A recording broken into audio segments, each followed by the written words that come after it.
Okay, here with Al Koller, Carolyn, Parise, and Joyce McClellan from the SPACE-TEC Center here in Florida. Yeah, and well, Carolyn, let's see, you're from Florida, and Joyce, you are from Oklahoma. So you want to tell us a little bit about what your center does, and Sure, be glad to, Gordon. We are the National Center of Excellence for Aerospace Technicians. We provide essentially skill standards nationally, and we certify technicians nationally for the aerospace industry. And we're in our 9th year as a national center. That's great. And your position at the center? I'm the PI and the managing director of this center. Okay.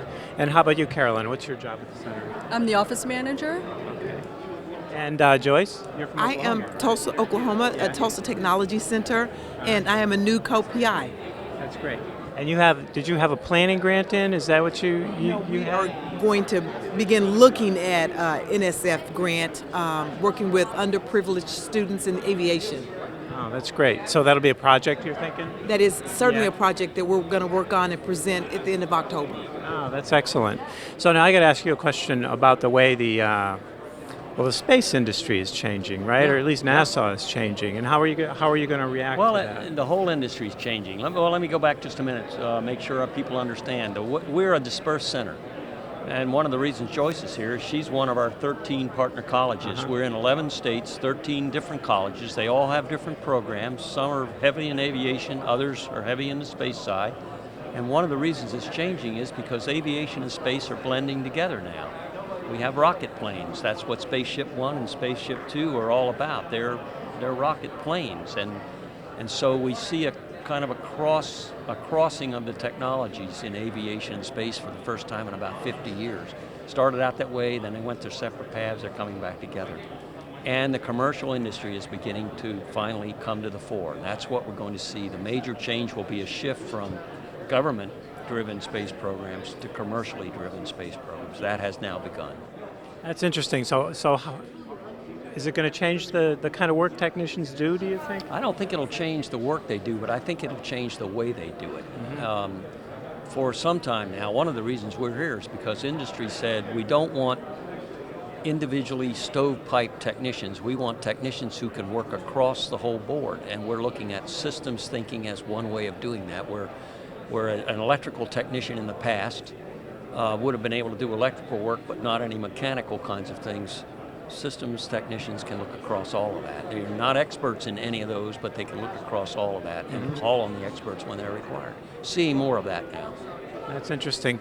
Now, Joyce, what are you seeing in Oklahoma? What are you thinking about? Is without giving away your grant, but you see a need in the industry, and you see an interest among some of the underrepresented populations of students? Absolutely. I think that's one of the reasons why we decided to look at this particular grant opportunity, because we are finding that some of the inner city schools are not well represented at our tech center. And aviation certainly is an opportunity in our area, because aviation is so huge in the Tulsa area, that we thought we could perhaps bring those underserved students to the tech center and help them with some of those basic foundational courses and just get their interest up in aviation. And the thought is they would become certified. You have a certification exam that SPACE-TEC has developed, right? Yes, as they go through our aviation maintenance program, we would certainly encourage them to then sit for the SPACE-TEC certification, so that they could be the systems analyst and the systems, as Dr. Koller mentioned, we want them to not be an expert in every area, but we want them to be able to think across the board, because now aviation and rocketry are sort of coming together. That's interesting, and that certification has become pretty well. That's pretty well known in the industry, isn't it? And It is. It's well accepted. We've been very lucky, Gordon. We are accepted by the American Council on Education, so that a technician who may have been working for 20 years, who doesn't have any college exposure, can qualify for 24 college credits by sitting successfully for that certification exam. That means his experience counts for something. One who goes on to an associate degree then sits for that certification and has the industry endorsement to say they get at the front of the line for the interviews for the jobs.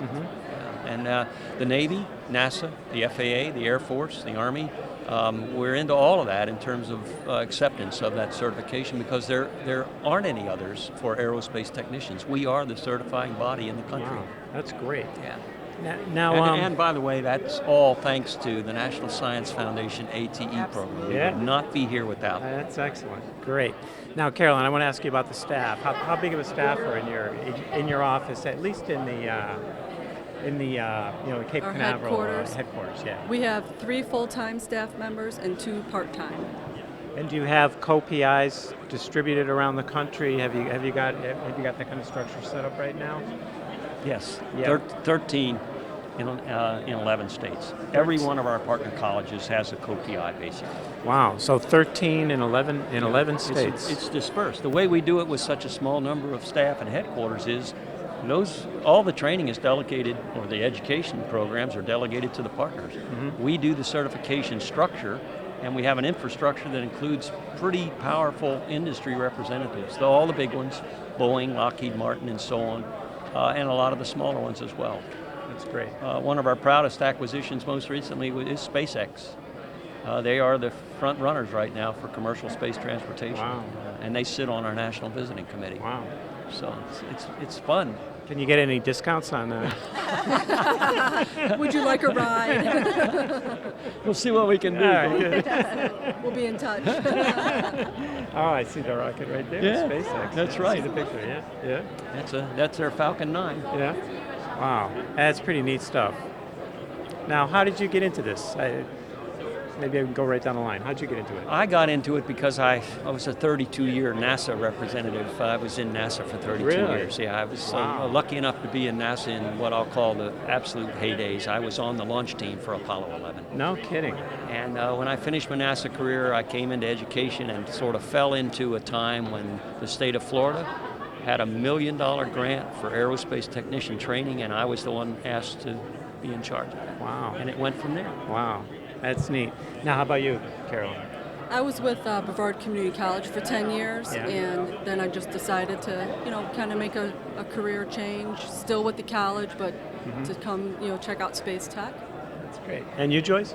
I have been with Tulsa Tech about 5 years, and I come from American Airlines and teaching at a community college. Oh, no kidding. So you've got background. Oh, that's great. Oh, that's excellent. Well, thank you. We've always been impressed with your work, and it just looks like a lot of fun. So Thank you. rockets look like fun. I had the little ones when I was a kid, the little Estes rockets. That's the way to think like about it. Thanks a lot. Okay. Thank you.